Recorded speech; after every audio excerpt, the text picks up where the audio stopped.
এই সময় আবার কোথায় যাচ্ছিস? সমুদ্রের তীরে বলে আমার জালটা ফেলে রেখে গেছি, ওটাই আনতে যাচ্ছি। তুই জানিস না এই সময় সমুদ্রে কান্না শোনা যায়? সেই ভয়ে এই সময় কেউ সমুদ্রের কাছে যায় না। আরে ওগুলো তো পুরোনো কথা, এখন ওসব কথা কেউ মারে নাকি? আমি জালটা নিয়ে এখনই ফেরত আসবো, তুই চিন্তা করিস না। কাল সকালে না হয় আনিস চালটা, সন্ধ্যের আগ দিয়ে যাওয়াটা কি খুব প্রয়োজন? জালটা একটু ছিঁড়ে গেছে, আজ রাতে বসে সেলাই করবো। তুই খাবো খাই তো দুশ্চিন্তা করছিস, তুই দাঁড়া, আমি জালটা নিয়ে আসছি। জেলে সমুদ্র পাড়ে জাল আনতে গিয়ে দেখলো পুরো জায়গাটা একদম নীরব। সে জাল হাতে নিয়ে ফেরত আসা শুরু করলো। কোথায় কিসের কান্না? আর কোনো কান্না তো দূরে থাক, একটা পাখির ডাকও শুনলাম না। এই না, এখন হালকা কান্নার মতো একটা আওয়াজ ভেসে আছে। কে কাচ্ছে? আমি আমি কাচ্ছি। কিন্তু গর্বটা তো সমুদ্রের ভেতর থেকে আসছে, কেউ আমার সাথে মজা করছে না তো? কে তুমি? আমার সামনে এসে বলছি। আমি যেতে পারবো না তোমার কাছে, তুমি যদি আমাকে দেখতে চাও তাহলে আমার কাছে এসো। কিন্তু কোন দিকে গেলে আমি তোমাকে পাবো কিছুই তো বুঝতে পারছি না। এই দেখো আমার হাত, এদিকে এসো। তুমি যেও না ওর কাছে। অন্য একটা গলার স্বর শোনা যাচ্ছে। এই মেয়েটা মনে হচ্ছে কাঁদতে কাঁদতে আমাকে এই কথা বললো। এটা কার কণ্ঠ? তাড়াতাড়ি এসো বলছি, এসে আমার হাত ধরো। ওই মেয়েটা ভালো না, তুমি আমার হাত ধরে পানি থেকে তুলো, তারপর আমরা দুজন মিলে মেয়ের কাছ থেকে অনেক দূরে চলে যাবো। বুঝেছি, আমার বন্ধু তাহলে ওই মেয়েটার কথাই বলেছিল। ভাগ্যিস তুমি আমাকে সাবধান করে দিয়েছো, না হলে আমি এখনই মেয়েটার পাল্লা করতাম। তুমি আর দেরি করো না, তাড়াতাড়ি এদিকে এসো। আসছি। কি ব্যাপার, তোমার হাতটা কাছে ছিল, আরো দূরে কিভাবে চলে গেলি? তুমি ভুল দেখছিলে হয়তো, বেশি দূরে না তো, আর একটু সামনে গিয়ে এসো তাহলেই পাবে আমার হাত। আশ্চর্য, হাতটা আরো দূরে চলে গেল। বেশি না, আর একটু এগিয়ে এসো। ছেলে এগোতে এগোতে সমুদ্রের আরো গভীরে চলে গেল এবং পানি থেকে আর উঠতে পারলো না। তার শেষ আর্তনাদ কেউ শুনতেও পেল না।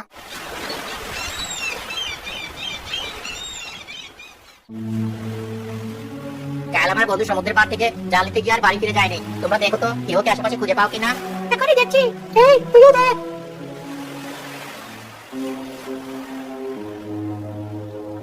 এই যে এখানে যে লোকটা লাশ পড়ে আছে, এটা দেখে যাও। এই লোকটাই তোমার বন্ধু কিনা?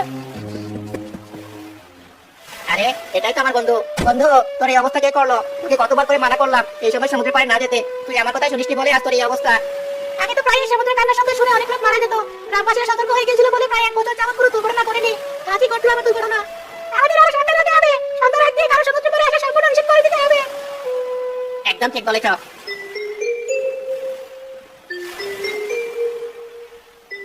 দেখ কালু, সমুদ্র পাড়ে আজ কত সুন্দর সুন্দর ঝিনুক আর শামুক পড়ে আছে। চল এগুলো কুড়িয়ে ফেলি তাড়াতাড়ি, এগুলো দিয়ে মালা আর কানে দুল বানিয়ে ভালো দামে বিক্রি করতে পারবো। ওই ঝিনুকটা দেখাবো, কত সুন্দর আর কত বড়, এর ভিতরে মুক্তা আছে মনে হয়। তোর শুধু ওই এক কথা, এভাবে কতগুলো ঝিনুক নষ্ট করেছিস তারপরেও হিসেব আছে? আরে আপু, একবার যদি একটা দামি মুক্তা পেয়ে যাই তাহলে আমাদের কষ্ট কতটা কমে যাবে ভেবে দেখেছিস? আচ্ছা যা, নিয়ে আয় ওই ঝিনুকটা। আনছি।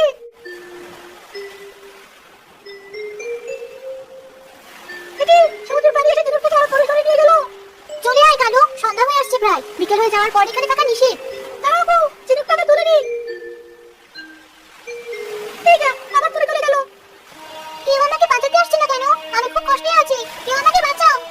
আপু শুনেছিস, সমুদ্রের ভেতর থেকে কান্না বাতাস করে কে যেন কথা বলছে। এটা কি সেই সমুদ্রের কান্না? কালু চলে আয়, যাস না ওদিকে। এই যে ছোট ছেলে, আমার হাতটা একটু ধরো, আমি উঠে আসি। কি হয়েছে আপনার? আমি এখনই আসছি। তোমার ভাইকে থামাও তাড়াতাড়ি, না হলে আমার বোন তোমার ভাইকে মেরে ফেলবে। আপনি কি এখানে কখন এলেন? আর সমুদ্রের পানির ভিতর থেকে কথা বলছেন কেন? এখন এত কথা বলার সময় নেই। তোমার ভাইকে বাঁচাতে চাইলে দ্রুত ওকে ফিরিয়ে আনো আর এখান থেকে চলে যাও। ঠিক আছে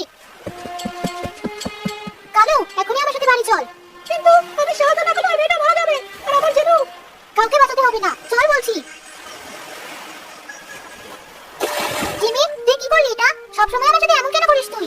আর কত করবি এসব? এগুলো বাদ দিলে হয় না? না, কেন বাদ দিব? আমার কান্নার শব্দ কেউ যখন শুনেনি, ওদের সবাইকেও কাঁদিয়ে মারবো আমি। কালু, আমি না, তোরা দুজন এসেছিস? আমি তো ভয় পেয়ে গিয়েছিলাম তোরা দুজনে তো দেরি করছিলি বলে। ঠিক আছিস তো? আপু আমাকে বড় ঝিনুকটা আনতে দেয়নি মা, আমাকে টেনে বাসায় নিয়ে এসেছে। সমুদ্রে ডুবতে থাকা এক মেয়ে আমার কাছে সাহায্য চেয়েছিল, তাকেও সাহায্য করতে দেয়নি। মানে আমি না, কালু কি বলছিস সব? কালু তুই ঘরে যা, আমি মাকে সব খুলে বলছি। আসলে কি হয়েছে আমি না, আমাকে সব খুলে বলতো। আমাদের গ্রামে সবাই সমুদ্রের যে কান্না শোনার কথা বলি, আজ ওই কান্না আমি আর কালু একদম কাছ থেকে শুনেছিলাম। বলছিস কি? কখন? আমি তো জানি যে ওই কান্নার আওয়াজ একবার শুনি সে আর বেঁচে ফিরতে পারে না। আমরাও হয়তো বেঁচে ফিরতে পারতাম না মা, যদি অন্য আরেকটা মেয়ে আমাকে সাহায্য না করতো। কোন মেয়ে? চিনি না, ওকে আগে গ্রামে কখনো দেখিনি। কেন গ্রামের মানুষ সমুদ্রের কান্নার আওয়াজ শুনতে পায় আর ওই মেয়েটাকে সব খুঁজে বের করবো আমি। কাল আমাদের গ্রামের বিখ্যাত সাধুবাবা বেড়াতে আসবেন, আমি তাকে আমার বাড়িতে দাওয়াত দিচ্ছি। তুই তাকে জিজ্ঞেস করে দেখিস তিনি কোনো সমাধান দিতে পারেন কিনা। ঠিক আছে মা, আমি কালই তোকে সব খুলে বলবো।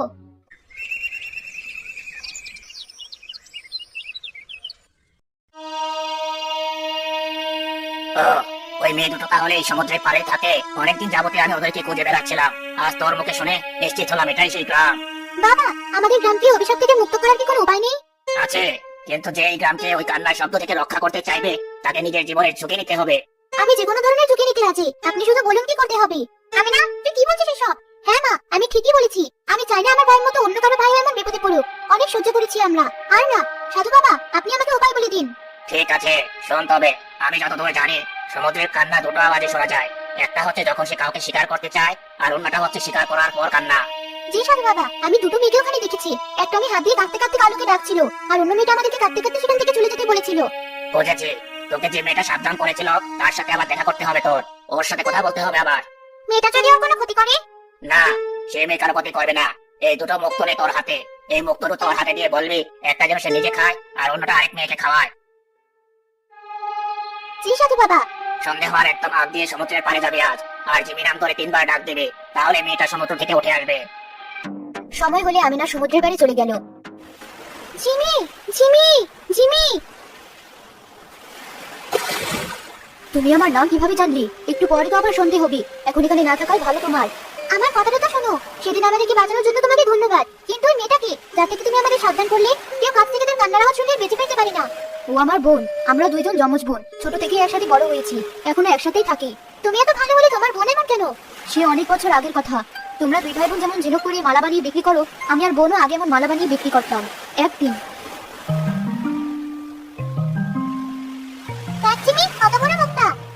এত বড় মুক্তা কোথায় পেলি? এটা বিক্রি করলে তো বেশ ভালো দাম পাওয়া যাবে।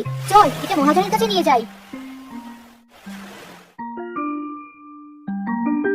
আরে বাবা, এত বড় মুক্তা, এর তো অনেক দাম হবে। আমার কাছে তো এত টাকা নেই এখন। তোরা এক কাজ কর, মুক্তাটা আমার কাছে আজ রেখে যা, কাল টাকা নিয়ে যাস। এভাবে দিনের পর দিন পেরিয়ে যায়, কিন্তু মহাজন আমাদেরকে আর টাকা দেয় না। রিমি গিয়ে মহাজনের সাথে রাগারাগি করে। তোর এত বড় সাহস, আমার সাথে খারাপ ব্যবহার করিস? কে কোথায় আছিস? এই দুটোর হাত পা বেঁধে সমুদ্রে ফেলে দিয়ে আয়। ওদের চেহারা যেন কখনো আর না দেখি।